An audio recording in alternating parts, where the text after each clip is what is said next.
আসসালামু আলাইকুম। আমি আজকে আপনাদের সঙ্গে শেয়ার করছি আলু ভাজি রেসিপি।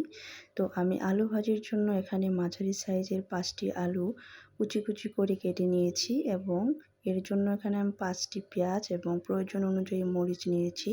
আর এই ছোট্ট বাটিতে প্রয়োজন অনুযায়ী লবণ, হলুদ গুঁড়ো, মরিচ গুঁড়ো, ধনিয়া গুঁড়ো নিয়েছি এবং ছোট্ট বাটিতে প্রয়োজন অনুযায়ী তেল নিয়েছি। তো ফ্রাই প্যান চুলায় দেওয়ার পর গরম হয়ে এলে আমি তেলটা ঢেলে দিলাম।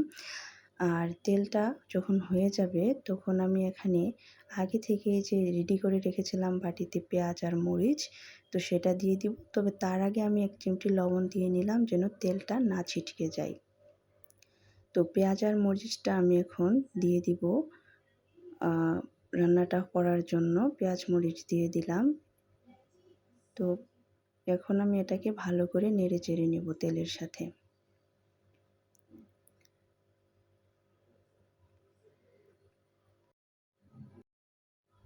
তো কিছুক্ষণ পেঁয়াজ আর মরিচটাকে আমি তেলের সঙ্গে নেড়ে চেড়ে ভেজে নেব যাতে একটু নরম হয়।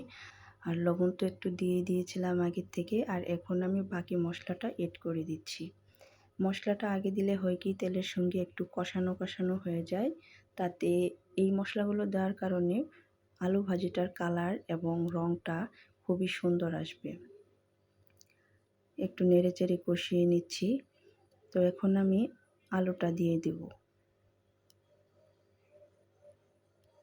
ভালোভাবে দিয়ে দিব আলুটাকে। আর এখানে রান্না করার জন্য আমি আলাদা এক ফোঁটা পানিও কিন্তু দিয়ে দিব না। আলু থেকে বের হয়ে আসবে যে পানি, সেটা দিয়ে আমার আলুটা কিন্তু ভালোভাবে সিদ্ধ হয়ে যাবে। আলাদা পানি এড করলে আলু ভাজিটা খুব সুন্দর ঝরঝরে হয়ে আসবে না। তো আমরা মুচমুচে ভাজি করার জন্য এখানে কোনো পানি দিব না। তো আমি এটাকে এখন ঢাকনা দিয়ে ঢেকে নিব এবং 5 মিনিট পরে আবার ঢাকনাটাকে খুলে দেখব যে আলু ভাজিটা আসলে কতটুকু সেদ্ধ হয়েছে। ঢাকনাটা আমি 5 মিনিট পরে এসে খুলে দিলাম এবং দেখলাম যে মোটামুটি আধা সেদ্ধ হয়েছে এবং এটাকে নেড়ে চেড়ে আমি দেখতেছি। নিচে কিন্তু তেমন লাগেনি, তো ভয় পাওয়ার কারণ নাই যে আলু ভাজিটা পুড়ে যাবে। তো আমি যেটা খেয়াল করলাম যে আলু ভাজিটা ভালো করে সেদ্ধ করার জন্য আর কিছুক্ষণ একটু চাপা দিয়ে রাখতে হবে ঢাকনা দিয়ে। তো আমি আলুটাকে ভালো করে নেড়ে চেড়ে আবার একটু 3-4 মিনিটের মতো এটাকে ঢাকনা দিয়ে ঢেকে দেব।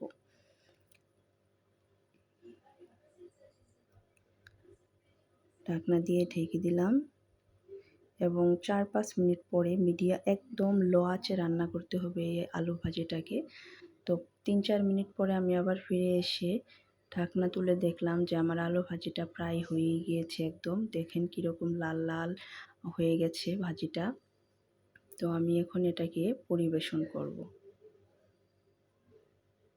দেখুন কি সুন্দর হয়ে গেল আমার মচমচে আলু ভাজি রেসিপি।